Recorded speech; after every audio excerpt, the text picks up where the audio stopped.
Yasser Naqvi is Parliamentary Secretary to the Minister of Public Safety. Conservative critic for emergency preparedness, Dane Lloyd, is here. Alistair McGregor is the NDP's public safety critic. All of them join me in Ottawa. Thank you very much for making the time. I appreciate it. Mr. Naqvi, I'll start with you.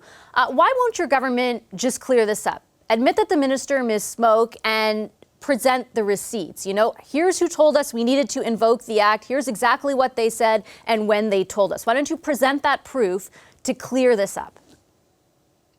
Vashi, I think the listeners and the viewers need to know that I'm also a member of Parliament for the riding of Ottawa Centre, where the occupation took place. I can tell you those who live in the downtown Ottawa lived through chaos over a 3-week period towards the end of January and in February, where we saw a total occupation of our downtown Ottawa.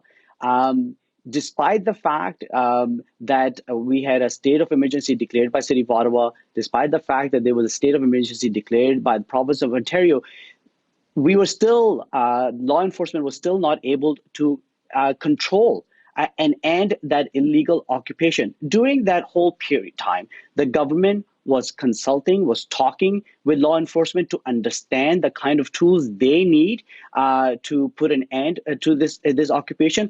And it was based on that advice, the government made a decision to invoke the Emergencies Act and crafted emergencies ordered quite precisely based on the advice as a result of the consultation that allowed for the occupation to come to an end, not only here in Ottawa, but also the illegal blockades across the country on border crossings. Respectfully, Mr. Naqvi, getting advice for specific tools is different than getting advice to invoke the Federal Emergencies Act, right? Because those are the questions that were put to the RCMP's Commissioner, Brenda Lucki, to the interim police chief here in Ottawa. Did you say invoke the Emergencies Act? And they said they did not. Why won't your government, again, just admit you didn't present the information in the exact truth of it or the exact way it was presented to you, but here is the proof, here are the receipts, here's exactly what police said to us, and we complied. Like, what is so difficult about that? No, the law requires that the government consult with provinces and territories and with other partners like law enforcement. And the government was in constant conversation with law enforcement. Of course, when it comes to matters of operation, it's up to the police.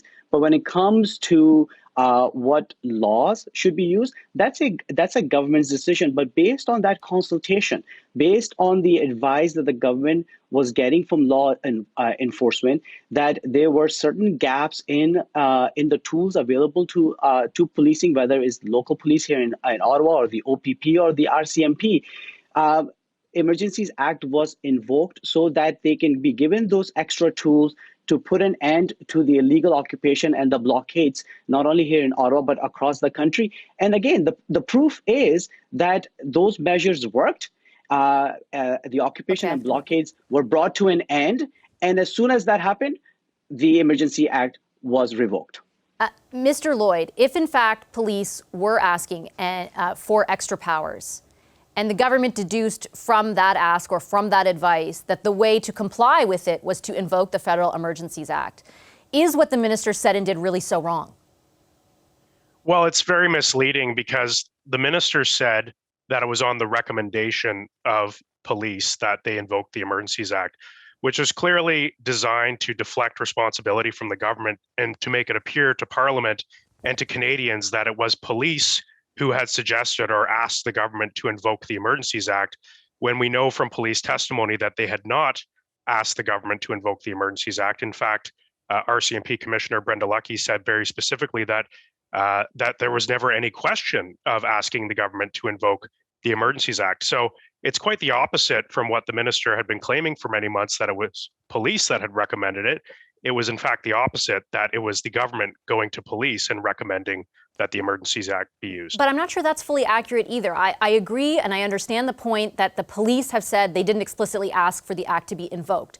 But they have talked about the extra powers that they felt they needed, that the current legislation in place or current laws in place didn't afford them. Steve Bell, interim Ottawa Police Chief, February 18th, said without the authorities granted to the police through that Emergencies Act, the police would not have been able to bring an end to the occupation. Is he wrong? I think there's alternative ways that this could have been dealt with. I think, and the best alternative was to have prevented this from happening in the first place. Every Canadian made sacrifices during this pandemic, and it was only when the Prime Minister decided to use vaccines and mandatory vaccinations as a divisive political wedge issue that we saw Canadians begin to protest. And I think the Prime Minister could have gone a long way to preventing these protests from happening in the first place if he had just shown Canadians that he was willing to talk to them and that he was willing to compromise on key issues that were deeply affecting Canadians who had sacrificed so much. I mean, certainly we'll get back to this because I want to get Mr. McGregor in, but that wasn't the sole reason that people were there. There was talk of overthrowing the government, for example. There were businesses that were closed down. I understand the sentiment about being opposed to the imposition of vaccine mandates, but the effect of what happened in Ottawa was essentially the shutdown of the downtown core for 3 weeks. Mr. McGregor, I know you had expressed some concern about the level of transparency the government would sort of have over this issue.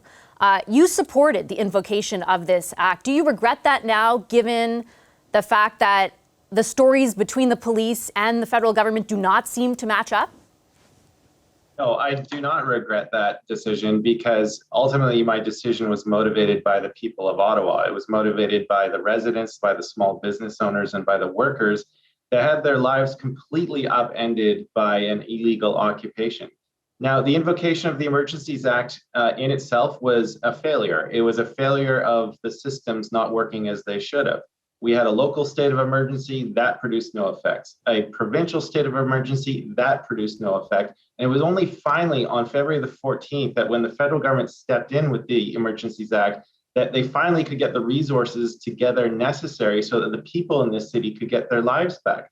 Now, with the questions that's swirling around Minister Mendicino, when, did he seek the advice of the police? Did they ask for the Emergencies Act? I think for your viewers, this underlines the importance of the review process, not only in the parliamentary committee, but in the inquiry. And the minister has a duty to the committee to be as transparent as possible so that that committee has full access to the process whereby cabinet made a decision to invoke the EA. And I think to put this issue to rest, the minister needs to be fully transparent with the committee, waive cabinet secrecy, and allow that committee, which has been sworn to secrecy, to have full access to that process that led to the invocation of the EA. I just have time for one quick comment from each of you. Mr. Naqvi, why will the minister not do that? Why not, like I said, and like your colleagues are saying here, show the receipts? Well, I sit on the Emergencies Act committee, and the committee has actually made a production of document notice. I think the government has about a month or so to comply, and we await for the documents. Of course, they have to be mindful of. Will your government supply those documents? And solicitor client privilege. We have said that we will fully cooperate with this inquiry. And listen, we're doing this inquiry under the Act of Parliamentarians, and there is an independent inquiry as well. What boggles my mind that to this day, and we just heard from Mr. Lloyd, they continue to justify and support an illegal occupation that really created chaos, not only in my community, in my city of Ottawa, got businesses shut down for 3 weeks in a row, but across the country. I think they need to apologize to Canadians that they condone and egged on that kind of lawlessness in our communities. Look, just jumping off that, though, if for example, Mr. Naqvi's government does provide the receipts, does waive cabinet confidence, and Mr. Lloyd, your party does see, and you see in committee, that it was explicit that police could not have stopped what was happening without the invocation of the Emergencies Act, are you willing to say, okay, this made sense?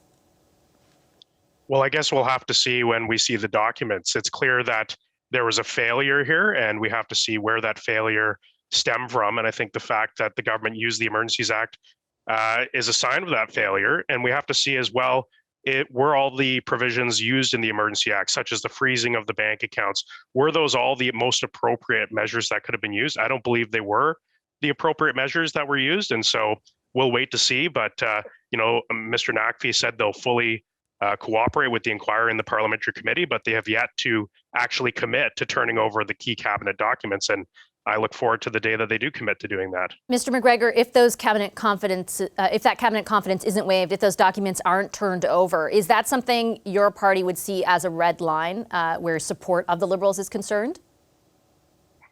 I'm not prepared to enter into a conversation about where the red line is, but I can tell you that if the minister really wants to put this issue to rest, really wants to build trust, because this was an unprecedented use of this act. It has never occurred in history. And I think we owe it to the Canadian public to not only have a transparent process, but also to learn lessons so that we can better prepare for possible future events.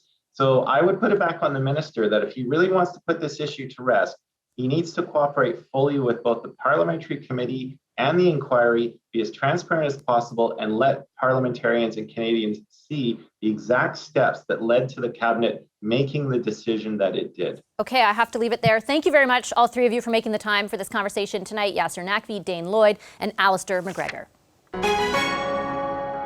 Hi, I'm Vashi Capellos, host of Power in Politics. See more of our show by subscribing to the CBC News channel or click the link for another video.